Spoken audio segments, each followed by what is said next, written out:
Give it a second. We are live now. Now, live.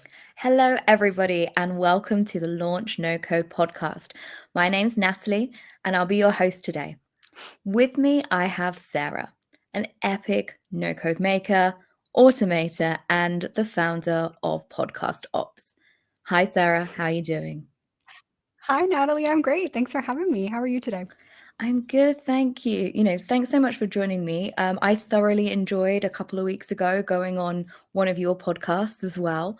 So thanks for having me. And I'm just excited to have you here so we can go a little bit deeper into you, your story, and how you launch no code. So Yes, I'm excited to share. awesome. So I'm going to start with your kind of like no code origin story. Just a brief idea of like, how did you actually find this no code space? What brought you here? Yeah. My story, I think, is a lot like other folks who are entering the space. I didn't even know what no code was. I was using Webflow. I've been using Webflow since 2019 and was building that out and kind of joined Twitter over the summer of 2020. And all of a sudden kept seeing this word no code pop up. I'm like, what the heck? And yeah, just kind of fell backwards into it, but really was launched in the community when I joined MakerPad in September. They had a T30 challenge, and that's where I built my first product and really was introduced to this whole world of no code and all the amazing people in it.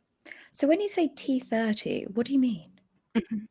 Yeah, it was this 30-day challenge that they held over the month of September to build a product. So we're both in Launch MBA, very similar concept, right? That you're launching a product every month. And this was really nice because it was a cohort of people going through it. You had kind of accountability sessions. And so I was able to build my first no-code product. Didn't make any money, didn't go anywhere, but it was version 1 of Helping Creatives, which I've recently relaunched. So it was nice because it got me really used to working with a lot of different tools and interacting with the community and really seeing the power of no code come to life. Awesome. So you mentioned that you started with Webflow. Was that the only product that you started with? What sort of other tools really got you into the space? Yeah, Webflow was really what got me started. I think because I have a design background and I was not real happy with some of the other design tools out there. I just really enjoyed Webflow and all that you could do with it very quickly. So I really dove into Webflow headfirst, and it wasn't until last year that I found the other tools. My usual stack, and maybe we're going to ask this later, but I'll give a preemptive. My usual stack is Webflow, Airtable, and then an automation tool. So either Integromat or Zapier are the two go-tos that I use. And I tend to use that for pretty much everything. With my design stuff, I use Figma. Still not sure if that's considered a no-code tool, but and then if you're going to add in membership, sometimes I do MemberStack or MemberSpace or Outside. It just depends on what project you're building. Well, that's great. I mean, I think in the space, there's so many tools now. And I think, it's quite difficult to go deep on all of them. So in terms of your selection criteria, so of course, Webflow you decided on because, that's what you find good as a designer and you have the design skills. Now, other choices like Airtable and some of the automation stuff. So what is it that you like about Airtable? Why do you use it? What are the sort of use cases that you've used it for? Yeah, so Airtable I've used for so many different things. I actually started with Notion, and I do still use Notion. And I just really like organization. And for me, Airtable has so many extra organization capabilities that I can't do in some other tools like Notion. At least my brain tells me I can't do them in there. I'm pretty sure I can. But again, I think it's just one of those that when you find a tool that you click with, you tend to kind of dive in. So I've used Airtable for, to house my own CRM, to run my entire podcast, actually both of them, and built PodcastOps on top of it. It's how I organize all of my guest information, break down show notes, transcriptions, where I house everything and use automation to tie it together with Webflow. And the flexibility that's there and just all the different tables you can build and formulas, and they've added so many webhooks and things now that you can really do a lot within Airtable, which I think is why I find it so enjoyable. yeah, it just offers a lot of flexibility, and now all of these cool tools being built on top of it, like Softer, that you can launch a website right from there is pretty amazing. So I think I just really like it for its flexibility and the data capabilities behind it. It houses all the data for helping creatives and the community finder portion that I've built from that. And it's tough for no coders, I think, once you get hooked on one to switch to something else. We're a tough sell. Yeah, I mean, it's kind of a tricky one, really, because the Airtable has definitely got that ecosystem like built up around it. I suppose my next question related to Airtable would be, where would you recommend people go to go deep on Airtable? Because I think it's really easy to kind of like start building the tables, adding the fields, all those things. But, then when you want to start becoming sophisticated and actually thinking like, how far can I push this? Like, do you have any recommendations on where people should go to learn about that? Yeah, so I actually follow Aaron of Automate All the Things. So shout out to Aaron if he's watching. He does amazing things with Airtable, and his stream, he has weekly streams and just so much information around what you can do with Airtable. And like every no code tool, I always tell people just dive in and start playing with it. You really don't know what you can do with it and how it's going to meet your needs. Looking at templates, those are a good starting point, but until you dive in and actually play with it, you're never going to know the power and how it really best suits you. And there have been tools that I touch and I'm like, you know what, this is not for me. Or I watch a video and decide this is probably a little bit too detailed. I look at the price tag and say, I could never afford to pay for that per month, so I'm not even going to bother. It's just one of those things that it's very individual, but I think hands-on is really the best way to go about it. So talking about prices of stacks and things like that, do you think maybe that might have an effect on the stacks that you choose to build your products? Because I know for me, I have a subscription with MailerLite, for example, and now any automated email flow, I'm like, well, I already have a subscription with them, so it makes sense for them to be in my stack. I don't really have much of a limit for that. Yeah. Do you think that's an influence on you sticking with some of your tools?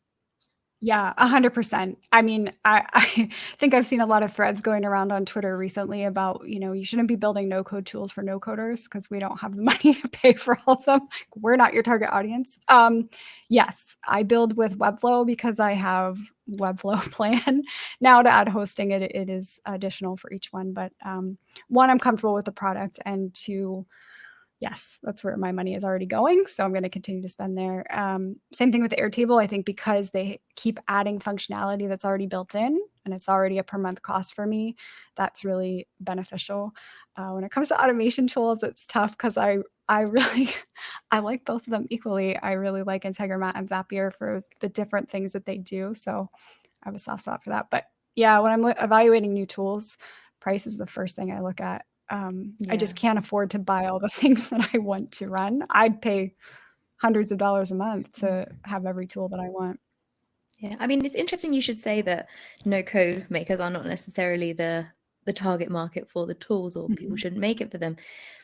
From kind of a marketing perspective, actually, the no code maker creator group or audience of people is actually a very good early adopter or innovator audience to build traction and virality for tools. Yes. So I would sort of go ahead and say that, it might be the first market where, founders can actually go and test their no code tools and actually get people to break them, who will try their hardest to break everything and then make tons of stuff, which then gives them those testimonials, because we know how important social proof is. And maybe that's the way that we should start looking at this no code community. Like, we are the community that's going to put your tools to the test. And, maybe that's a way of them getting into SMEs and larger enterprises. Yes. Yeah, I think you're spot on there. Marketing is not my strong suit. I'm working on it, Natalie. But yes, I wholly believe that this community is great at validating. But I mean, you really do need to know your audience. We can certainly validate for you whether or not it works, but if it's meeting the needs of the people that you're focusing towards, I mean, maybe we can definitely poke holes in the product and let you know what's not going right and give you a lot of really great, valuable feedback. Yes, there's a huge benefit there. But in terms of I should be building stuff for the no code space, well, the no-code makers like myself, like if your target audience is me, I can't afford to pay for everything you're throwing at me. It's just not realistic. Yeah, so just give us more free stuff and then we'll try it and then we'll break it for and then we'll tell you how to make it better. That's right. Exactly. But yeah, I think that's a great point. So like we've really kind of covered like the tools you use and just some of your thoughts around like pricing and options and choices. So now I'm kind of like really interested to dive a little bit more into some of the products that you've launched. And I mean, for me, the first investment that I made in you was PodcastOps. And I'm quite interested to learn a little bit more about like how that's gone for you. Like, so do you want to share? Yeah, sure. Absolutely. Yes. Open book. PodcastOps. Yes. That was my first launched paid product. So PodcastOps was essentially built as a automating toolkit to help break down the published podcast content for your online audience. And what I did was use an Airtable base as the data warehouse for all of that and put together a Webflow template for the website, package that in there, and then did some tutorials around how to automate it using either Zapier or Integromat. So pre-launch went better than I expected. I had 6 people order pre-launch. I was hoping for 10, being my first paid product and knowing that I was not fantastic at pre-launch marketing and that this was kind of the first time that I was entering that paid space and very different from the other things I had built previously. I didn't go in with like super lofty goals. So I was thrilled when I had 6 pre-orders. I've had 1 order since and been working this month on marketing and kind of tailoring the messaging. Like many makers, I think we really struggle with marketing when it comes to our tools. We like to build more than we like to sell it. So still working at that, been tailoring the messaging. I think it's a solid product. And I think it's really great if you are doing all self-publishing and self-hosting.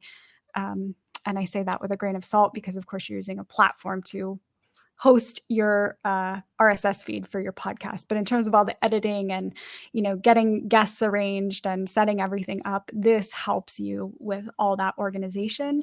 And then once it's published, it helps you kind of break it down into segments for a newsletter or a blog or to tweet out, all of those things. So I think it went a lot better than I expected it to. But it definitely burnt me out. I took on too much. I should have released 1 template instead of 3, done a template or a video, not both. So lots of learning lessons in that particular journey. I won't be repeating. Yeah. And I think I'm not quite sure if there's ever a launch that doesn't push you to the edge a little bit. I think to be somebody who launches no code and actually pushes stuff out and gets people to pay for it, it's not as easy as people sometimes make it look. Oh, no, not at all. It's very difficult. And I think we need to talk a bit more about that from a transparent perspective, which I think is why I focus on bringing people on my podcast who have failed. Because yes, it's very difficult, but thrilling, right? I mean, I made my first dollar on the internet. It's kind of crazy that people would buy something from me, and it's just a different feeling. So it was successful in that I sold it and I built it, but lots of learning lessons along the way, which I think is the goal as a maker. It's never going to be the thing the first time it's the thing. So you just have to take all that feedback and learn how to make the next thing a little bit better until you get there. So I have a question with you regarding like makers that don't necessarily want to market. I've been seeing more and more people talking about building product studios and then potentially selling their products to people who want to market and sell them. Yep. What's your opinion on this? I think it's great for some people. I think there are a ton of people that are fantastic makers that have really brilliant ideas and don't have an interest or desire or comfort to market and kind of sell it. And I think there's a huge opportunity there for a lot of these products to get out into the world with people who are really comfortable with that particular perspective and kind of build on them, right? A lot of these are just MVPs. You're using no-code tools. We're not using developers. They're firing them off very quickly, sometimes 2 and 3 a month. And some of them won't get any traction, but some of them are really quite impressive as MVPs and, definitely deserve a bit more of an audience. It's just, how do you walk that line. I think it's going to be a huge space in the creator economy. I definitely think they're going to succeed, those marketplaces. Yeah. Yeah, sure. Yeah, I've been looking at them a little bit as well. This idea that, you can, rather than having someone build your MVP for like, upwards of 50K, you could actually just invest in one that's Yep. already made, that already has a small amount of traction for a lot less. And I think, there is going to be this space where entrepreneurs come in and all of a sudden realize, oh my gosh, these no coders can build stuff so fast. I just need a little MVP, a little bit of traction. I can go and raise some stuff with investment, and then we can smash out the marketing and make tons of monthly recurring revenue. Yeah. So there's Yeah, a few I think people that are looking at that. Yeah, it's a huge space, and I think it's a great opportunity to collaborate with a lot of people who are in the indie market and have really great strengths in one area or another and like all of the same things. I think you're going to see a lot more of those co-founders as well enter into these marketplaces to maybe have a little bit of backing. And I mean, look at what happened with On Deck, right? And like all those amazing projects they just launched. That's just the tip of the iceberg. I think we're just going to see a lot more of that. Yeah, that's super excited. So talk to me about some of the communities you're involved in, because I don't know about everybody else, but sometimes I'm feeling a little bit of community fatigue in terms of like, there are so many different no-code communities. You've mentioned Beyond Deck, which is of course a very exciting one. So which communities are you involved in, and why have you decided to stay involved with those communities? Yeah, so I'm very selective in the communities that I'm in. Like you, there are so many amazing communities, and I think the important thing is to find the ones that really resonate with you. So for me, I'm in MakerPad. It was the first no-code community that I joined. It's a phenomenal group of people. I really, really enjoy it. So I'm in that. I'm in the Pixel Geek community, which is a Webflow-based no-code community. Again, fantastic groups of people. Launch MBA is the other community that I'm in. And then outside of the no-code space, I'm in two other groups. So I'm in Rosie Sherry's Rosieland community building community, very meta. And I'm in a design community / mentorship group with Dan Petty. Each of them are very, very different. None of them do the same things. There is some crossover between some folks in particular with Launch, Pixel Geek, and MakerPad. But the interactions are totally different. And what I think is really fantastic with all these different communities is you build different relationships with different people and, gain different things from each of them. It is difficult to keep up with so many communities and so many notifications. I haven't found a great way to do it. I'll be honest, between Twitter and email and multiple messages through all these different communities, it can sometimes feel a bit overwhelming. I try and time block to get back to people. But there's just so much value there. So I think as more and more communities emerge, the important part is to find those communities that resonate with you, and almost like you curate your Twitter feed and your content, you have to kind of curate the communities that you belong to. And I don't think there's anything wrong with saying this doesn't really serve me anymore and I support you, but it's just not for me. And I think a lot of founders are struggling with that when, they have members that say, this just isn't really for me anymore. It's natural to take that as a negative, but I think it's good because you want community members that are engaged and it really feels meaningful to them. That's only going to help that community grow. Yeah, we were having a really interesting conversation too when I was chatting to Ben from MakerPad about that, in terms of like what defines a community. And he was talking a little bit about how Slack communities, while they're known as the typical communities, can be a little bit too much chat and very little actual productivity.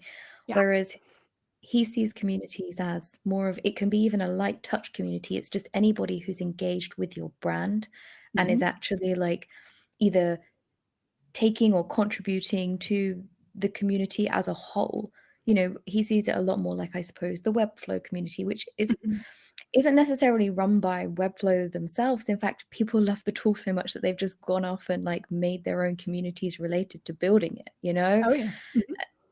And I don't know what your thoughts are on like how do you define community? Like, what do you think a community is? Yeah, it's a great question. I think I would define it pretty similar to Ben, that it's just a group of people sharing a like-minded interest.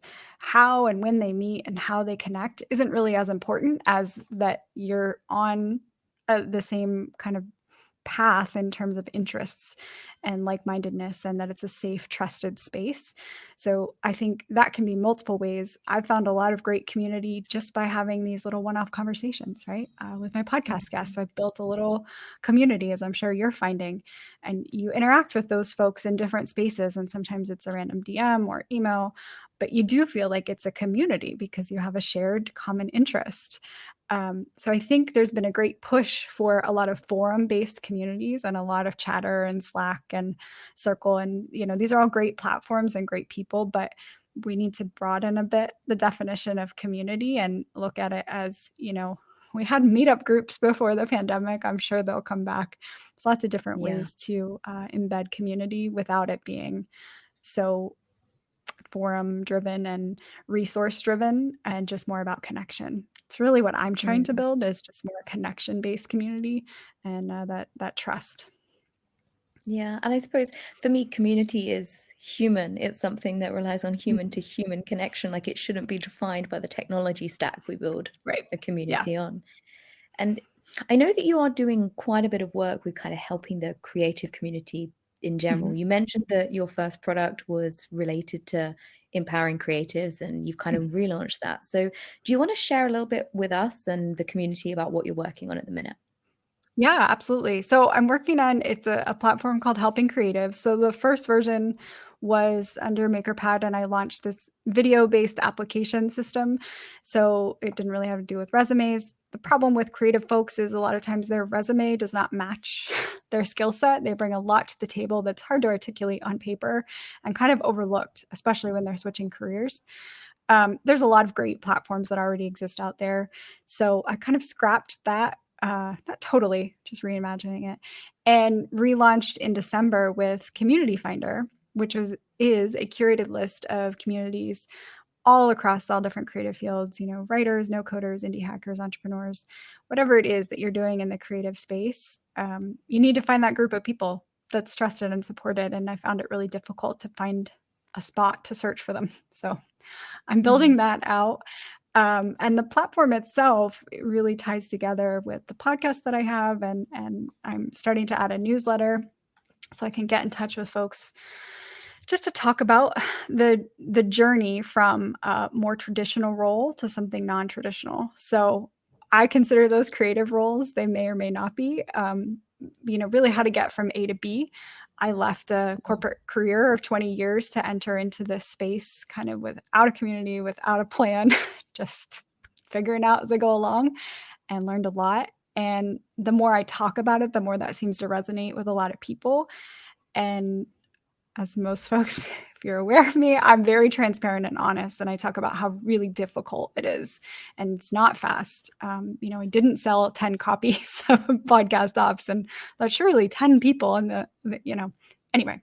So I think just being a bit more transparent about those things is really what I'm trying to build, and help people connect with others along this path who either have been there or are going there, and can kind of do it together. Okay. Great. Well, I think that's kind of like a really great thing to sort of reflect on, and in terms of ending the podcast now, I think it's kind of an appropriate time. So thank you so much, Sara, for spending time with me and with our audience to discuss your Launch Nocode story. Yeah, thanks for having me, Natalie. Awesome. Right. So for all of you that are still available on the live stream, we are now going to be opening up the floor to ask Sara anything. So if anybody has any questions that they want to chip in, please do add them to the comments. And and we will get asking Sara those questions. I know we have a couple of people out there still watching, so please don't be shy. Ask anything. Sara I'm an open book. And don't worry, if they don't ask anything, I'm just going to ask you a few questions anyway, just in case they're go nervous. for it. So, well, you tell me that you always talk about people's failures on your podcast. But I suppose I want to ask you, first of all, what is your biggest failure? What was your biggest one? Yeah, my biggest failure, boy, there's so many. It's tough. I've had this question before from a couple of people. I think my biggest failure most recently has been PodcastOps, for all the reasons that I mentioned. not knowing how to market and not understanding really who I was targeting and that I shouldn't be building. I was building in public, but not as much as I should have been. And talking to early adopters was kind of a really huge failure. And the other thing with that product is I just burnt myself out by taking on too much. And so I didn't want to market it. I was done with it once I was done building it. So that was tricky. But I think along my journey, probably the bigger failure was not leaning into myself and trying to become someone that other people expected me to be. That has really made my journey and my story much more difficult than it needed to be. And I think a lot of people probably can understand that if you don't lean into who you really are, you're always going to have a little bit of friction. And I wish I had kind of embraced the fact that I like to do multiple things and can do multiple things, and I can figure out how to make that work, instead of always listening to people say, you can't do it that way. You have to do it this way. It's hard, For but sure. it's rewarding. Yeah. Actually, I was having a chat with my gramps the other day, and I remember walking into his house for the first time in a long time because of lockdown. And I told him all the things that I was doing, and he was like, Natalie, a change is as good as a rest.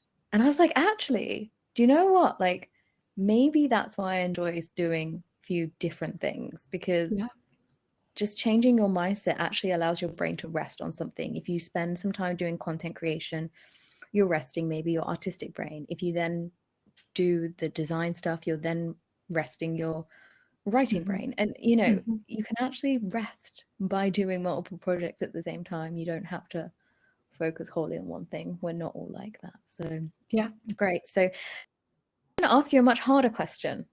What is your greatest success? That's very hard for me. Yeah, success is tough for me. I think my greatest success is leaving corporate. I truly believe that if I had stayed there, I would have never figured out that I could actually be fulfilled. It sounds deep, but and I know you're looking probably for something more basic, but yeah, my greatest success is saying no and leaving. Well, yeah. I mean, I think that's an amazingly brave thing to do. There's lots of people that never manage to leave the corporate space, and they continue to be in it, and they will always be in it. And it won't be until they are much older before they realize that they wish they could have done it again. And it's a hard thing to do, you know, to say, I will never be in corporate ever again. And just like for me and for our audience as well.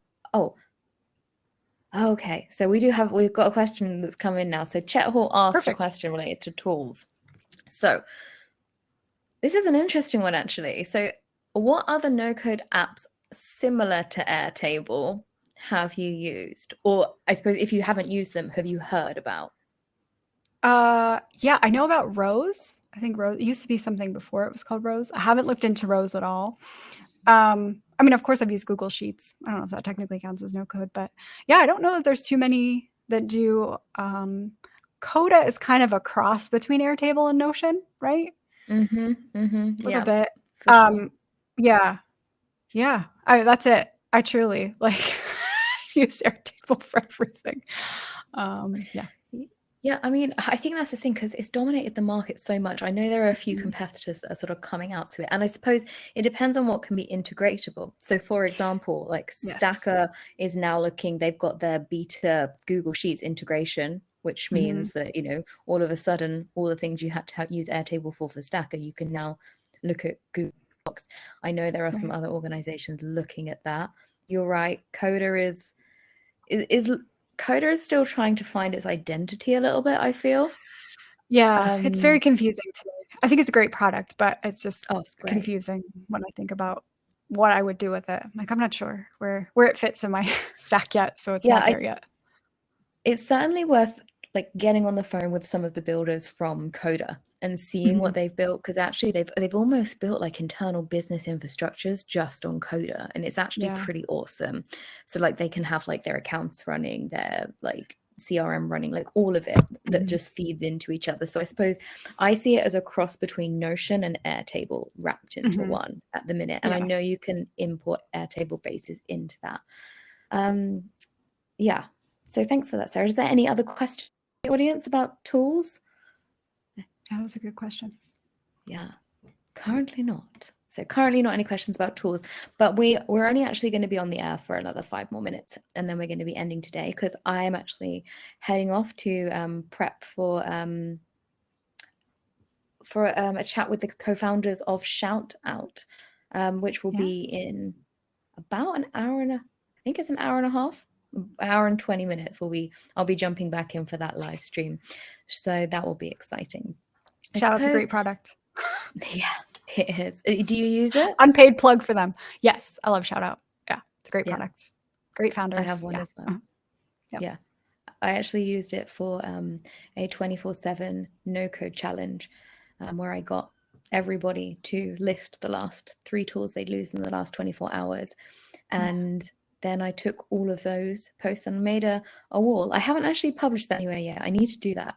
But it's a great use for it. Things that you don't have published yet? Yes, I have a lot. It's good and bad that you can count Shout Out. Listen, I love Shout Out because when you're having a bad day, just go into Shout Out and look at your curated feed of all the amazing things people said on you. You're like, oh, okay, today's great. It's great. It's a great mental health booster. Mm-hmm. Cool. We've actually had 3 questions now come in, so I think these will be probably the final 3 of the day. Perfect. So depending on how long you spend on the answers. So, this is a great one. Thanks, Bambi. So, if you were starting completely from zero, no previous history on Nocode, how would you recommend one to start with their no-code journey or no-code project, considering they just have an idea? So someone with an idea, no experience with no-code, what would you recommend? That's a great question. I think there's a lot of folks in that spot. So I would recommend starting with some of the resources that help you evaluate stacks if you just have an idea. So Michael Novotny has a great one. There's a couple of other people that are kind of building them out, but Michael's comes to mind. I'll have to get you the link. I'll tweet it out here afterwards so I say it correctly. But he does a great job of you being able to put in what your current skill set is and what you're hoping to do and giving you a stack of tools to use to build it out. So I think that's a great place to start. I think it's a great idea to interact with people on Twitter and chat with them if they have something similar. If you have, a product in mind and there's something in the market that is similar to that, reach out to the person on Twitter and say, hey, how did you go about this? Are there certain tools I should be looking at? And just a lot of social listening and research before you kind of dive in, because it's easy to go down a rabbit hole and get stuck while you're building and realize this wasn't the right tool. For sure. And I suppose just on the top of that, actually, that dude, Dennis, and I are actually building a product called Minimal Viable Stack, which is all going to be about like what the minimum level of tools you need to build your MVP. So, if you keep watching myself and that dude, Dennis, on Twitter, we are building that out, which is great. Next question from Chet Hall. Again, another great question. What tools do you use to collect payment? And there might be a few different answers here, so I'll let you talk about payment. So for my consulting clients, I use FreshBooks, which is an invoicing system. For PodcastOps, I run through Gumroad. It's super easy, and they take care of everything for you. And that's kind of what I use right now. I know there are lots of tools that you can integrate, though. When I'm building out this community, I'm going to look into, like I said before, their MemberSpace, MemberStack, or Outseta and kind of compare them in terms of what I need for the community. Those integrate with payment processing tools. So depending on where you're located in the world, I'm not sure if it integrates with your particular payment processing that you need. Get Bill Flow, I know, is great. That's another tool you can use for payment processing. So those are the recommendations. Yeah, I know the Get Bill Flow team are very active on Twitter. They have their own Twitter spaces that they actually bring community members together to talk about that kind of stuff. So it's definitely worth looking them up there as well. And that rounds off the session to an end. So thank you so much to Sarah, thank you. And to listeners, thank you for being there. And thank you for your questions. And thank you, Gabriel, who is our producer, for hosting us today. And yeah, it's great to see you here. And hopefully I will see you all again in about an hour and 20 minutes for the next session. Goodbye, everybody. Bye.